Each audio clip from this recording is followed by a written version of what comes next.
러시아. 광대한 땅을 가진 이 나라에 대한 우리 국민이 가지는 이미지는 우크라이나 전쟁 전과 후로 극명하게 나뉩니다. 전에는 군사적으로 또 경제적으로 꽤 활발한 교류가 있어 좋은 이미지를 가진 사람도 많았죠. 물론 그때도 미국과의 적대적 관계나 사실상 사회주의를 벗어나지 못한 체제, 중국과의 우호 관계 때문에 좋게 보지 않은 이도 있었으나 최근 이미지와는 그 정도가 다릅니다.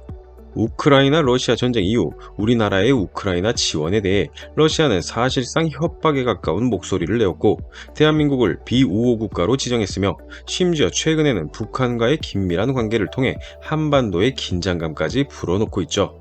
우리가 러시아를 바라보는 시선은 부정적, 기껏 해봐야 실리적인 이유로 중립적인 정도라면 과연 러시아가 바라보는 대한민국은 어떨까요? 과연 그들의 정부가 말하는 것처럼 모두가 비우호적일까요? 2023년 11월 4일 러시아 매체 RBC는 러시아 최대 통합 도서 판매체인 치타이고르드 부크보에 대해 올해 상반기 도서 판매 결과에 따르면 지난 1월부터 6월까지 한국어 교재 판매량은 작년 같은 기간 대비 각각 9% 증가했다고 밝혔습니다. 이게 놀라운 이유는 같은 시기 영어 교재 판매량이 33% 줄었고 스페인, 독일, 프랑스, 이탈리아어 교재 판매량 역시 8%에서 29% 감소했다는 것입니다. 이 같은 결과는 올해 상반기 러시아 내 외국어 교재 판매 순위에도 영향을 미쳤습니다. 영어 교재는 사실상 영어가 세계 공용어 취급을 받기에 판매량 감소에도 여전히 전체 순위에서 1위를 차지했으며 이어 중국과 한국어 교재가 판매 순위 2, 3위를 차지했습니다. 독일어 교재는 지난해보다 2단계 하락한 4위를 기록했고 스페인어, 일본어 교재가 각각 5위와 6위로 뒤를 이었죠. 중국이 현재 러시아의 최대 우호국이라는 걸 생각하면 우리 한국어의 영향력이 꽤 놀랍습니다. 러시아 출판사 프로스 메세니의 대표는 한국 문화 인기로 젊은 층 사이에서는 한국어를 배우는 것에 대한 관심도 높다고 설명하기도 했습니다. 국가 간 관계가 어떻든 그것을 뛰어넘는 것, 그것이 바로 한류라는 뜻입니다. 오늘 투르코리아는 러시아에서 여전히 그 열기를 이어나가고 있는 한류와 그 반응을 알아보고자 합니다.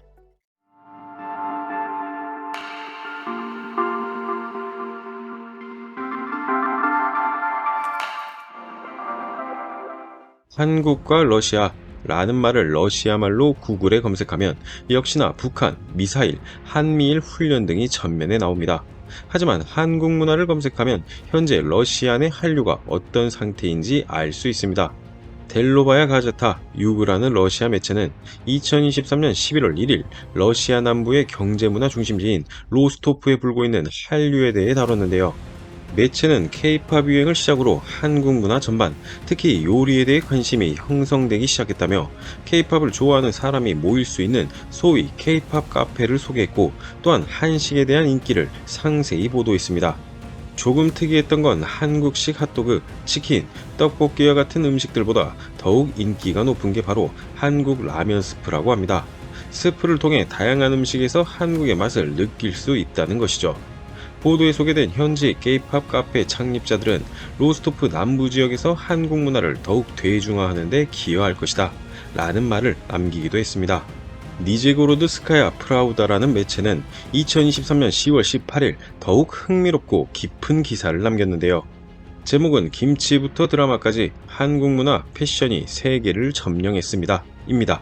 러시아 니즈니 노브고로드에서 열린 한국문화 축제를 다루며 해당 도시에 퍼지고 있는 한국문화 전반을 다루고 있죠.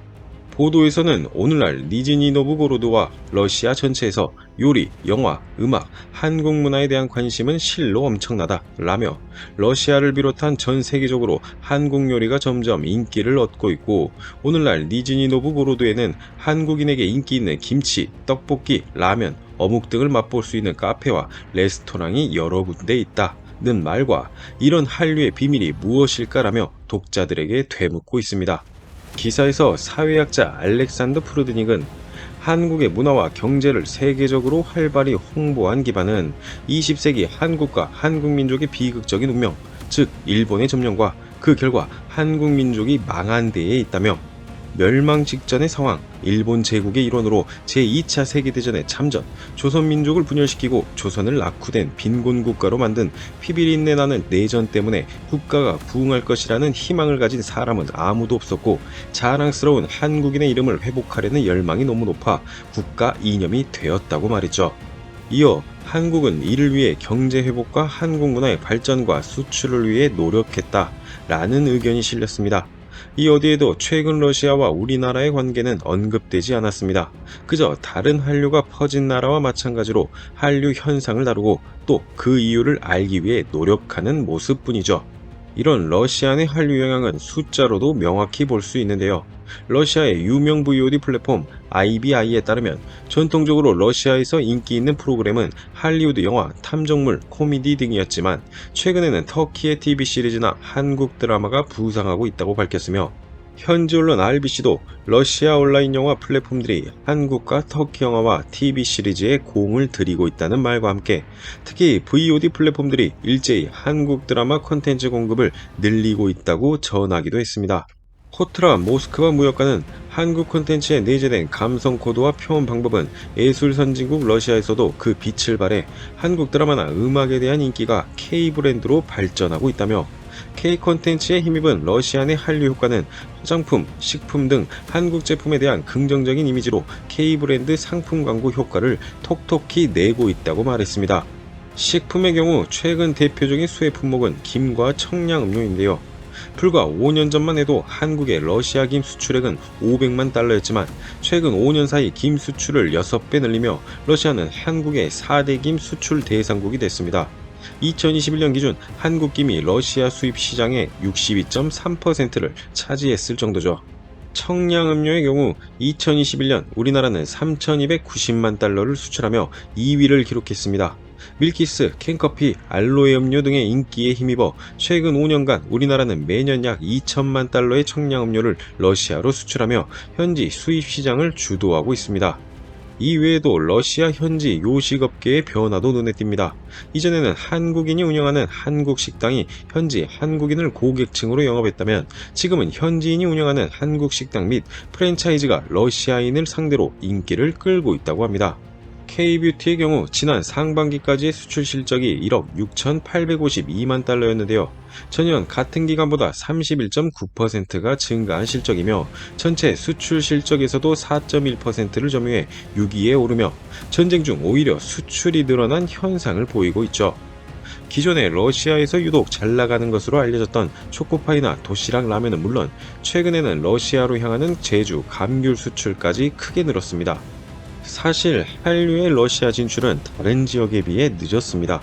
러시아 내에서 한류라는 명칭이 붙기 전 세계 영화제에서 인정받은 우리 감독들 작품을 필두로 소수의 한국 영화 마니아가 형성됐으며 이후 2007년 MBC 드라마 대장금이 러시아 하바롭스크 주영 지상파 채널인 극동국가 텔레비전 라디오 방송사를 통해 방송되면서 한국 드라마에 대한 호기심이 서서히 퍼져나갔습니다. 그리고 모두가 알다시피 싸이의 강남스타일을 필두로 다양한 K-팝이 러시아 내에 파고들기 시작했죠. 중앙대학교 국제대학원 전혜진 교수는 러시아 내에서 한류는 2020년 무렵 더욱 다각화돼 영화, 드라마, 애니메이션, 게임 콘텐츠를 비롯해 패션과 화장품, 한식까지 확산됐다면서 러시아는 한류라는 문화보다는 한국적인 것부터 수용하기 시작했다는 의견을 밝혔습니다. 또한 1990년대 모스크바를 중심으로 팔도라면, 초코파이, 요구르트 등 한국 제품들이 인기가 있었다며 러시아에서 한류가 하루아침에 형성된 건 아니다. 한국 제품이나 호감도가 서서히 쌓여서 지금의 결과를 만들어낸 것이다. 러시아에서 한류는 이렇게 비즈니스 기반으로 형성된 것이기 때문에 세계적인 한류 문화 현상이 더해져 그 인기도에 가속도가 붙은 것으로 보인다. 라고 분석했습니다. 다만 한류는 아직 러시아에서 주류 문화가 아니라는 의견도 있었습니다. 수원대학교 외국어학부 러시아어 러시아 문화 기권교수 일리아 벨랴코프는 중요한 건 아직 미국 문화처럼 많이 보편화돼 있지 않다. 아직까지 소수 문화라고 여겨지는 경향이 있다는 의견을 밝혔죠. 전쟁 중인 러시아에 다른 나라처럼 한류 축제나 K-팝 공연은 열리지 않고 있습니다. 다만 이런 상황 속에서도 문화는 틈을 비집고 들어가 그들 안에서 여전히 꽃몽우리를 키우고 있는 상태입니다. 언젠가 전쟁이 끝난다면 더욱 활짝 필 시기를 기다리면서 말이죠. 문화가 무섭고 또 대단한 건 국가 간 감정을 뛰어넘는다는 겁니다. 아무리 사이가 나빠도 좋은 문화는 어쩔 수 없이 흘러 들어가고 또 소비됩니다. 전쟁은 언젠가 끝날지언정 제대로 만들어진 문화는 쉽사리 사라지지 않습니다. 이게 문화의 힘이며 우리가 갈고 닦은 가치이자 동시에 앞으로도 아끼고 더욱 발전시켜야 할 국가 자산이라는 생각이 듭니다. 여러분은 어떻게 생각하시나요? 영상을 시청해주셔서 감사합니다. 구독과 좋아요는 영상을 만드는 데 큰 힘이 됩니다.